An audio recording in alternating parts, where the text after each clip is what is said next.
मंगल Dhillon channel एक ऐसा channel जो आपका जीवन बदल सकता है, जैसे अब तक बहुतों का जीवन बदल चुका है। मंगल ढिल्लोन चैनल। नमस्कार, आदाब, सत श्री अकाल। धन गुरु नानक, धन निरंकार, धन गुरु रामदास जी महाराज, धन गुरु गोबिंद सिंह जी महाराज, धन बाबा श्री चंद जी महाराज, धन श्री गुरु ग्रंथ साहब जी महाराज, धन गुरु पिता ओंकारा जी महाराज। गुरु प्रेमियों, रब भगवान से मेरी बातें, माई कन्वर्सेशन विद गॉड, रब नाल मेरिया गल्लां। इस श्रृंखला में यह एपिसोड नंबर 72 होगा, 72। एक सिलसिला हमारा चलता रहा, ईश्वरीय शक्ति के उत्तर, मेरे सवाल, ये मेरी प्रार्थनाएं। कई महीने चला ये सिलसिला, जैसा मैं पहले भी कई बार बता चुका हूं। तो कुछ दिनों के बाद फिर हमें उत्तर आया और उसी तरह से शुरुआत, हरिओम बेटा। अब ये जो हमारा रिश्ता था, ये बिल्कुल एक बेटे और पिता का बन गया था। एक पिता जो बहुत प्यार करता है, लेकिन बहुत डिसिप्लिन, बहुत अनुशासन में रखता है। आप उनके साथ हंस भी खेल भी सकते हैं, लेकिन आपको मालूम है कि अंदर से कहीं ना कहीं वो बहुत डिसिप्लिन में यकीन रखते हैं। तो कई बार जो उनकी टोन है वो आपको सख्त भी लग सकती है, लेकिन आपके भले के लिए। अब ये मतलब अगर आप सोचें कि हमारी रोजमर्रा की जिंदगी में ईश्वर का क्या इंटरेस्ट हो सकता है, लेकिन ये हमारा सौभाग्य था। यानी जैसे हमारे दुनियावी कोई पिता एक एक चीज की इंस्ट्रक्शन देता है, ऐसे एक एक चीज की इंस्ट्रक्शन मिलने लगी थी हम लोगों को। ये बहुत विचित्रतम था, लेकिन कमाल था, हमारा अहोभाग्य था। तो ये जो उत्तर आया, बहुत ब्रीफ, एक 2 पेज का मेरा ख्याल रहा होगा ये। हरिओम बेटा। और उससे एक दिन पहले हम लोग, सोमवार था, तो हम लोग, क्योंकि प्रभु जी ने मुझसे कहा था कि तुम्हारे पास ही में एक जागृत स्थान है, सिद्ध स्थान है भोलेनाथ का, तो वहां होया कर कभी कभी। तो क्योंकि मैंने पहले एक एपिसोड डाला हुआ है कि भोलेनाथ जी के साथ मेरा बड़ा हमारे जैसे पंजाबी में कहते हैं जट जफा, तो उन्होंने मुझे प्रमाण भी दिए। तो एक आध बार मैं वहां गया था, तो जब इन्होंने मुझे कहा, निर्देश दिया, तो फिर मुझे लगा मुझे जाना चाहिए। तो हम लोग गए थे।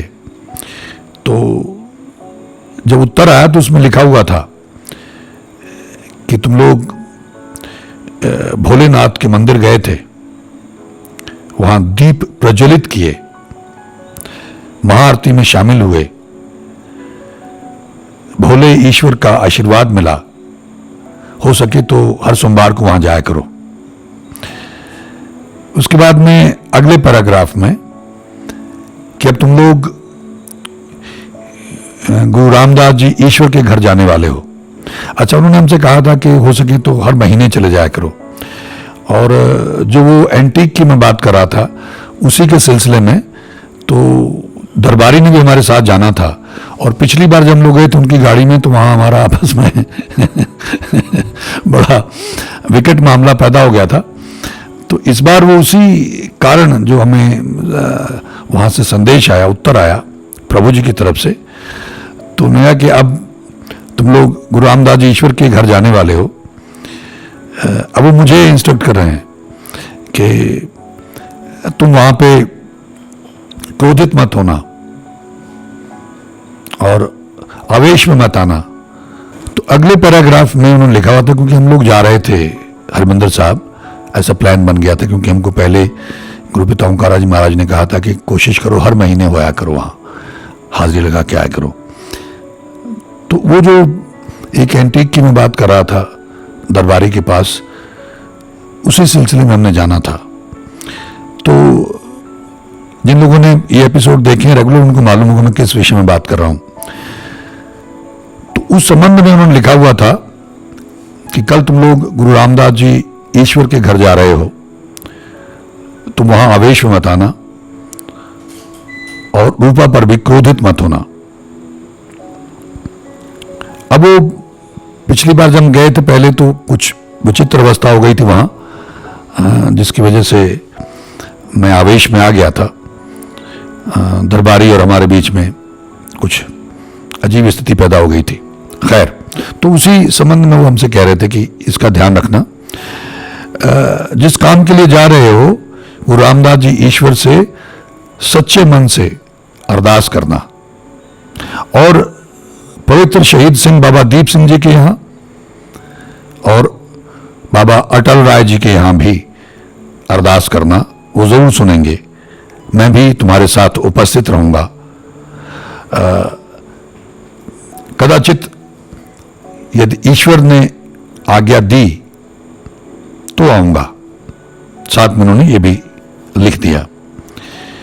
और फिर आगे अगली पंक्ति में वो लिखते हैं कि ईश्वर ने चाहा तो सब ठीक होगा।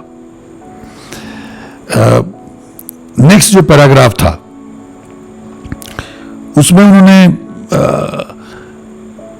मुझे ये कहा कि हम लोग नॉर्मली, जैसे मैंने कहा ना कि जैसे कोई पिता होता है तो उसको चिंता होती है, ये दवाई ले लेना, वो कर लेना, उसको वहाँ रख देना, वहाँ ध्यान रखना, गाड़ी ऐसे चलाना, ऐसे आपका एक जो बहुत कंसर्न पिता है जिसको फिक्र आपकी वो बताएगा, तो कहने लगे कि वैद्य के पास चले जाना। अभी जो हमारी बातें चलती थी उसका वो ब्रीफ में एक लाइन में सबका जवाब देते थे कि वैद्य के पास चले जाना, क्योंकि कुछ दिक्कत चल रही थी तो उन्होंने कह दिया वैद्य के पास चले जाना। और हम लोगों के लिए तो वो अल्टीमेट निर्देश होते थे जो वो कह देते थे। तो उसके बाद उन्होंने लिखा कि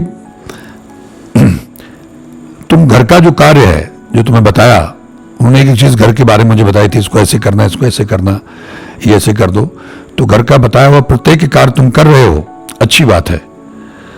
सुबह उठकर पाठ जाप किया, रूपा को भी उठाया, बहुत अच्छी बात है।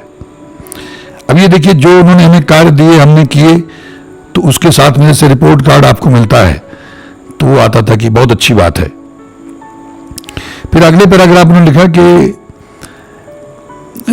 जहां तुम लोग निद्रा में जाते हो, जो हमारा बेडरूम था, तो उनको उनकी अपनी एक भाषा है, मतलब बेड को वो पीढ़ा बोल रहे थे।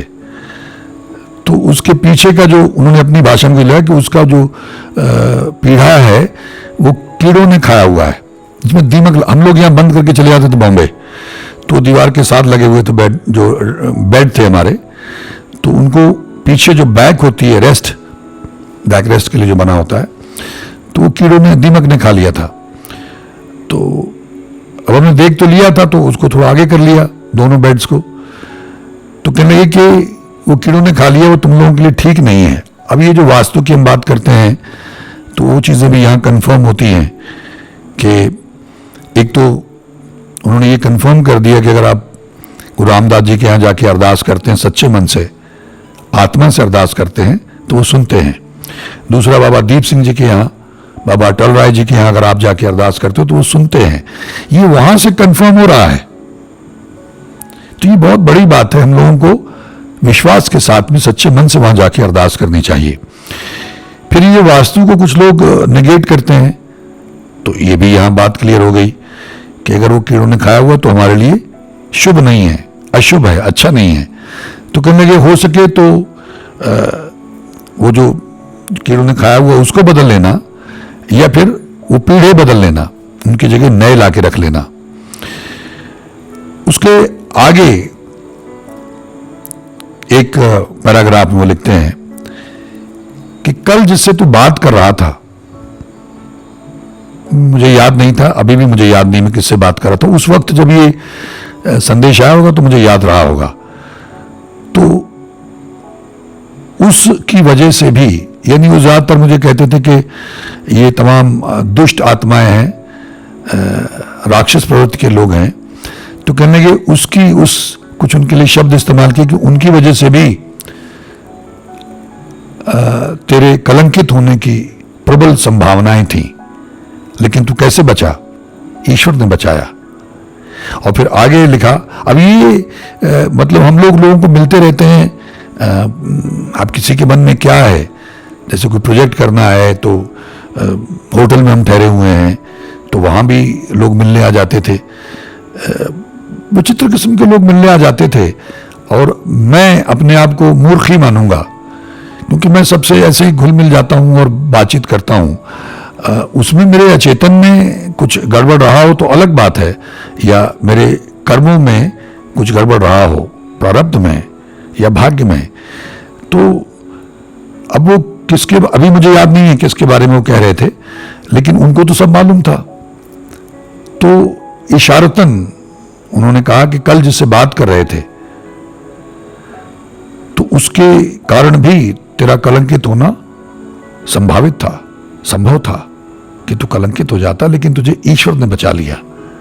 तो ईश्वर ने मुझे कदम कदम पे बचाया। जो मेरे पिछले कुछ अच्छे बोए हुए कर्म थे या उसकी वजह से आपका भाग्य बनता है तो वो आपको बचाता रहता है। तो आगे उन्होंने लिखा, जो लास्ट पंक्ति थी, कि आज उस दिन गुरु तेग बहादुर साहब का शहीदी दिवस था। तो उसमें लिखा हुआ था कि आज गुरु तेग बहादुर जी ईश्वर का शहीदी दिवस है, कब जाएगा उनके घर? हरिओम बेटा, ईश्वर भला करेंगे।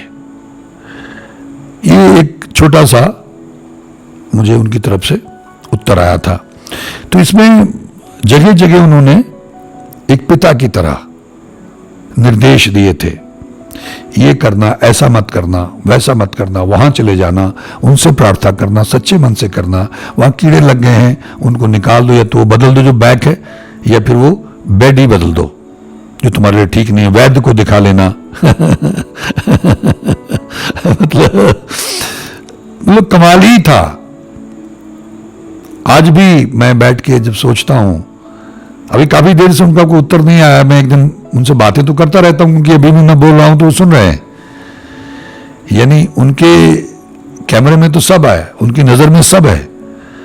मेरे पास लोग आते हैं, उनके बारे में बात करता हूं तो वो सब सुन रहे होते हैं, देख रहे होते हैं, कुछ नहीं छुपा उनसे। लेकिन ये उनकी मर्जी है कि कब वो उत्तर देंगे मुझे। जैसे मुझे कहा कि तू वहां जाना, संभवतः मैं भी वहां उपस्थित रहूंगा तुम्हारे साथ, लेकिन मेरे उत्तर की प्रतीक्षा मत करना, ईश्वर की आज्ञा होगी तभी आऊंगा। तो ये साथ साथ मुझे जैसे इतना व्याकुल मत हुआ कर, इतना बेचैन मत हुआ कर, मैं नित्य प्रतिदिन नहीं आ सकता। ये भी इसमें उन्होंने लिखा था कि मैं नित्य प्रतिदिन नहीं आ सकता, इतना व्याकुल मत हुआ कर। तो ये बहुत ही मतलब अपनत्व था, लेकिन एक अटैचमेंट भी थी उसमें, मोह नहीं था। जैसे मोह होता ना, मोह में खचित हो जाते हैं, पता नहीं, मतलब उसको एक्सप्लेन करना बड़ा मुश्किल है। बस मैं यही कह सकता हूं कि हमारा भाग्य था, अहो भाग्य था। इसलिए सबसे कहता रहता हूं, जैसे मैंने कहा कि हमारे ये अनुभव शेयर करने का मकसद सिर्फ यही है कि आप नेक बने, अपने विश्वास को ईश्वर पे परिपक्व करें, ईश्वर का नाम जपा करें, अपने धर्म के मुताबिक जप लें, या फिर जो हम लोग बताने की कोशिश करते हैं, गुरु नानक देव जी का गाड़ी राह है, हाईवे टू साल्वेशन है, उनकी टेक्निक इस्तेमाल करें, वाहिगुरु वाहिगुरु का जाप करें, सुने अपनी आवाज़ को। एक ओंकार सतनाम वाहिगुरु है, मूल मंत्र है, और इतनी गुरबाणी है। सिख धर्म में तो सबको बराबर का दर्जा दिया गया, वहाँ हिंदू भी, मुसलमान भी, दलित भी, सब जा सकते हैं, क्रिश्चियन भी जा सकता है। गुरु ग्रंथ साहब में सबकी वाणी है, सारे धर्मों के भक्तों की, संतों की, महापुरुषों की वाणी है। सब लोग एक साथ बैठ के लंगर खाते हैं। 4 दरवाजे सारी मानवता के लिए, चारों वर्णों के लिए खुले हैं। तो मेरी अक्सर लोगों से प्रार्थना होती है कि आप, जैसे मंदिर में आरती 15-20 मिनट में ख़त्म हो जाती है, मैं मंदिरों में भी जाता हूँ, मस्जिदों में तो इतना नहीं जाना हुआ, लेकिन मंदिर वगैरह में तो जाते हैं। बॉम्बे में एक चर्च में भी हम लोग भोजन कराने जाते थे, कुछ वहाँ साथ में, और यतीमों के लिए और अपाहिजों के लिए एक बना हुआ था, तो वहाँ हम लोग जाया करते थे, लेकिन चर्च नहीं जाना हुआ। उनका सिस्टम थोड़ा अलग है। तो गुरुद्वारे में 2-2.5 घंटे सवेरे, 2-2.5 घंटे शाम को पाठ जाप होता है, कीर्तन होता है। इतना कहीं और नहीं होता है, ये लेटेस्ट है। तो वहां जाया करें, आपको कोई नहीं रोकेगा, आपका स्वागत करेंगे, सिर ढक लें, वहां माथा टेकें, बैठ जाएं, आंखें बंद कर लें और सुने। आपकी समझ में नहीं आ रहा, कोई बात नहीं, क्योंकि दवा जो होती है वो हमारी समझ में थोड़ी आती है कैप्सूल क्या है, गोली के अंदर क्या है, क्या कंपोजिशन है। हम तो बस खा लेते हैं, हमको लाभ होता है, बुखार उतर जाता है या सिरदर्द चला जाता है। इसी तरह जो ईश्वर का नाम है उसको सुनना है, ये गुरु नानक देव जी महाराज की टेक्निक है। सुनिए, दुख पाप का नाश, ईश्वर का नाम सुनने से दुखों पापों का नाश हो जाता है। तो अगर आपकी समझ में नहीं भी आ रहा तो कोई बात नहीं, बस बैठ के सुनते रहें आंखें बंद करके, वहाँ थोड़ी बहुत सेवा कर दें, ना कर के माफ़ी मांगे, धन्यवाद करें, ठीक है। तो आप देखेंगे मेरा ख्याल 3 महीने मैक्सिमम, मैं कह सकता हूँ 3 महीने में आपके जीवन में बदलाव आना शुरू हो जाएगा। तो जो लोग जाते हैं बड़ी अच्छी बात है, उसको बांटना नहीं है कि ये सिखों का, ये हिंदुओं का, ये मुसलमानों का नहीं, बस जाना है। तो इस तरह से उस ईश्वर ने दया करके मेरे ऊपर गुरु पिता ओंकारा जी महाराज को भेजा और गुरु पिता ओंकारा जी महाराज ने ये चुनौती स्वीकार की और अपना 3 दिन का तप दिया। मुझे बताया उन्होंने, तब मेरा मार्गदर्शन किया और ये मेरा सौभाग्य था कि बात जल्दी मेरी पकड़ में आ गई। नहीं तो आजकल हमारी स्थिति ऐसी हो गई है कि हम संदेह ही करते रहते हैं। यहां भी अगर हमारी ये बातचीत हो रही है तो उसमें भी बहुत सारे लोगों को संदेह अभी भी होगा कि ये कैसे हो सकता है, ये क्या बता रहे हैं, ऐसे कैसे हो सकता है, ये कैसे संभव है। किंतु परंतु करने हम लगे रहते हैं, उससे पता नहीं हमको क्या हासिल होगा, या लोगों को लगता है कि हमको कोई बेवकूफ तो नहीं बना रहा है। लेकिन यहां कोई ऐसा मामला नहीं है। आप अपने धर्म के मुताबिक ईश्वर का नाम जपें, उसे सुने, नेक बने, दया करें, पुण्यदान करें, माफी मांगें, धन्यवाद करें। देखिएगा और रात को रिपीट पे लगा के आप सो जाएं तो आपका जीवन बदल जाएगा। 3 महीने में तो बदल ही जाएगा और जो पॉजिटिव चेंज आएगा उससे आपको पता लगेगा और हमसे आप शेयर भी कर सकते हैं। तो इस तरह से जो पीछे मैंने अच्छे कर्म किए थे, अब आप करेंगे तो आगे मिलेंगे, लेकिन जो पीछे मैंने अच्छे कर्म किए जो अंकुरित हुए, तो ऐसी महान कृपा हुई मेरे ऊपर ईश्वर की। और ये ईश्वरी शक्ति गुरु पिता ओंकारा जी महाराज ने आके मेरा मार्गदर्शन किया और मेरे जीवन का कायाकल्प हो गया। ये मैंने जो 2 भागों में बनाया था, वो मेरे जीवन की गीता, 2 पोर्शंस उसके थे। तो ये पहला पोर्शन यहाँ पे समाप्त होता है, 1 भाग। दूसरा भाग हम आगे शुरू करेंगे। मैं उम्मीद करता हूं कि आप लोगों की बात पकड़ में आती होगी और आप इसको गंभीरता से लेंगे, हल्के में नहीं लेंगे और इससे भरपूर लाभ उठाने का प्रयास करेंगे। ईश्वर हम सबका भला करे। आप सबका बहुत बहुत धन्यवाद। नमस्कार, जय हिंद, जय भारत। धन गुरु नानक, धन गुरु नानक, धन गुरु नानक, धन निरंकार, धन निरंकार, धन निरंकार। धन गुरु रामदास जी महाराज, धन गुरु रामदास जी महाराज, धन गुरु रामदास जी महाराज, धन गुरु गोविंद सिंह जी महाराज, धन गुरु गोविंद सिंह जी महाराज, धन गुरु गोविंद सिंह जी महाराज, धन बाबा श्री चंद जी महाराज, धन बाबा श्री चंद जी महाराज, धन बाबा श्री चंद जी महाराज, धन श्री गुरु ग्रंथ साहिब जी महाराज, धन श्री गुरु ग्रंथ साहिब जी महाराज, धन श्री गुरु ग्रंथ साहिब जी महाराज, धन गुरु पिता ओंकारा जी महाराज, धन गुरु पिता ओंकारा जी महाराज, धन गुरु पिता ओंकारा जी महाराज। मंगल ढिल्लोन चैनल एक ऐसा चैनल जो आपका जीवन बदल सकता है, जैसे अब तक बहुतों का जीवन बदल चुका है। मंगल ढिल्लोन चैनल।